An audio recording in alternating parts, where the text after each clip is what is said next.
We're delighted to swear in our next Director of National Intelligence, Tulsi Gabbard. Most of you know Tulsi. She's a fantastic woman. Tulsi, I want to just congratulate you, your husband, Abraham, your sister, and all of your friends. A lot of friends here. You have a lot of friends. I noticed that, huh? I'm grateful. They were all fighting for you. It worked out very well. Tulsi Gabbard's an American of extraordinary courage and exceptional patriotism. She's devoted her entire life to public service, and I've watched her for years on different shows and everything. I said, she's a woman of great common sense, and, you know, we like the common sense.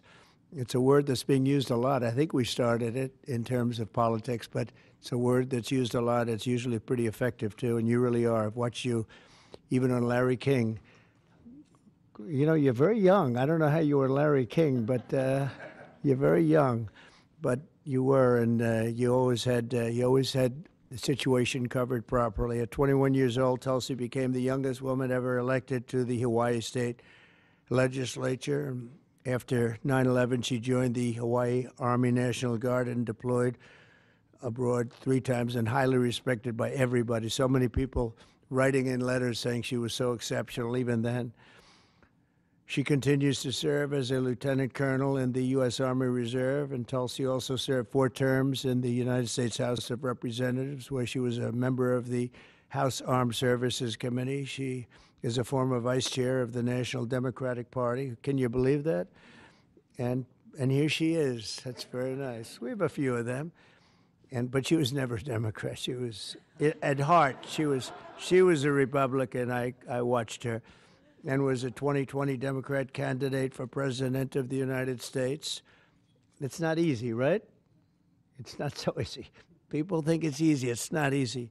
Throughout her service, Tulsi has always distinguished herself as a leader of the highest caliber. She's earned the respect and admiration and love of Americans on both sides of the aisle as her profound commitment to the values that keep us free, and she really does have those values as much as anybody. In recent years, Tulsi has been a courageous and often lonely voice speaking out against radical left's attacks on free speech and the dangers of an unelected deep state. And I have to say, she was very, very strong for me when I was going through all of the fake news and all of the problems that we had with some very sick people. She was always out there. Before I really knew her as well, she was out there defending me, so I appreciated that, Tulsi. But the threat of a warmongering military-industrial complex and the weaponization of government and governmental people that go out and persecute. They like to persecute people that are innocent. Tulsi herself became a target of that weaponization when she was outrageously placed on a suspected terrorist watch list by the Biden regime. It was a very evil regime after criticizing their appalling abuses of power. And I'm confident that as Director of the National Intelligence, Tulsi will work tirelessly to keep America safe. And she's been doing that her entire career. I think it's going to be a very natural day for you when you walk in. It's just have to keep the way you are. Just stay the way you are. She'll be clear-eyed and she'll be focused on the threat of radical Islamic terrorism and lots of other threats, too, threats from within, and give no quarter to America's foreign enemies. At the same time, I'm entrusting Tulsi with the responsibility of overseeing urgently needed reforms to the U.S. intelligence community to protect the rights and the civil liberties of all Americans. She'll provide the American people with transparency, eliminate corruption, shrink the bloated bureaucracy, and restore honesty, integrity, and trust to the national security state. There's only one thing I can say, that there's nobody like her for this job. This was a very easy one for me. She was recommended by some of the top people in that world. It's a little world, you know. It's a little smart world. It sometimes can be an evil world when the wrong people are there, but we have the right one. She's had so many great recommendations. I would say Pam was right up there with her, Pam Bondi. She had a lot of I know her a little bit better, and you're doing a fantastic job after about 3 or 4 days, right? You've had a lot of experience, but you've never seen anything like this, Pam. But you're going to do fantastic as the Attorney General, fantastic. So thank you and congratulations. We did this with Pam a few days ago, and this is again my honor. So congratulations to Tulsi, and I think Pam is going to administer the oath, and when she does that, I'll sign your new certificate. Good. Thank you. Thank you very much, everybody. Please place your left hand on the Constitution and raise your right hand and repeat after me. I do solemnly swear I, Tulsi Gabbard, do solemnly swear that I will support and defend the Constitution of the United States that I will support and defend the Constitution of the United States against all enemies, foreign and domestic, against all enemies, foreign and domestic, and that I will bear true faith and allegiance to the same, and that I will bear true faith and allegiance to the same. that I take this obligation freely I take this obligation freely, without any mental reservation without any mental reservation or purpose of evasion, or purpose of evasion, and that I will well and faithfully that I will well and faithfully discharge the duties of the office on which I am about to enter.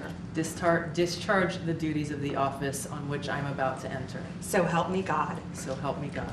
Congratulations. How's the Oval Office looking? A little different look, right? It's the Oval Office. Okay, not bad. Ready? I'll stand up there. I think we'll do it right here. Come on over here, Abraham.